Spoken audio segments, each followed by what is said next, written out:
Hello and welcome to Flamingo Friday. I'm Vicky Fraser of Moxie Books, and today I'm here to share another tip about how you can stand out from all your competitors like a flamingo at a penguin party. And today I want to share a couple of newsletters with you actually. One of them is mine and one of them is my good friend Dom's. And these are newsletters that we send out to people who aren't necessarily customers of ours, but just people who we would like to become customers, who we want to help, really. So this is an old newsletter of mine. I'm about to start up a new newsletter all about writing books and becoming a self-published business author, but it's going to be not entirely dissimilar for this one. So this is my old newsletter.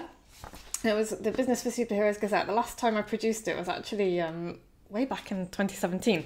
But I just used to send it to people who had bought a copy of my first book. And again, I'm going to be doing the same with the Moxie Bugle, it's going to be called, and that's going to go to people who have bought a copy of my new book. And it's just going to be filled with useful articles and stories about how to write better, how to self-publish, the self-publishing industry news, that kind of thing. There's going to be a little story of what I'm up to at the moment in my business and out of it, because it's good to share details of your personal life. I know that a lot of people come into my business world because of the stuff that I put out there about the pole dancing I do, the trapeze, about the tiny sheeps that I have, about what me and Joe are doing with our crazy cottage. So there's all that kind of thing. In this one, there's a couple of things that I probably wouldn't bother including again, like talked about stuff that I'm interested in, science and animals and things like that. But what I did do was I shared my member of the month, which is, my author of the month. It's going to be in my new book. So somebody who's written a book, their journey, what they've done, the book that they've written, that kind of thing, and how they, how they're feeling and all that kind of stuff. Your clients will love being featured in your newsletter. And they also included a little competition, so a crossword, and I would send a random copy of whatever book I was reading at the moment to the first person to send me a correct answer. So I'm going to be doing something similar like that again. And Dom did something very similar. So he produced the Pack Leader Pet Business Gazette, and he sends that to everybody who signs up for it, really, and people who buy his book and that kind of thing. So he does a similar thing. He spends the first page or two talking about what he's up to at the moment, relevant to his business. He also talks about marketing lessons, some stuff that's going on at home, so he keeps chickens as well, like I do. And then on the back, he dedicates the whole back page to one of his clients, which is a super good idea. The reason I recommend that you do this is, first of all, because most of your competitors won't, because it's an investment of time and a little bit of money as well. I could get my copy of my newsletter into people's hands for about £1.50 a person.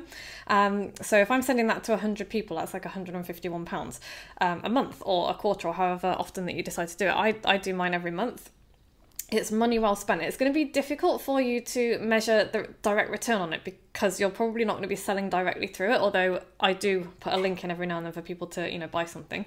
But it's more about staying top of people's minds all the time, and the fact that their, inboxes are really, really noisy, but your postbox isn't. Stuff that lands on your postbox that's interesting, that's personal, that makes you smile, makes you laugh, gives you something useful. People keep these. I know that Dom's clients have got them going back months and months, and I know that people that I sent my newsletter to keep them for years in specific folders, and they refer back to them again.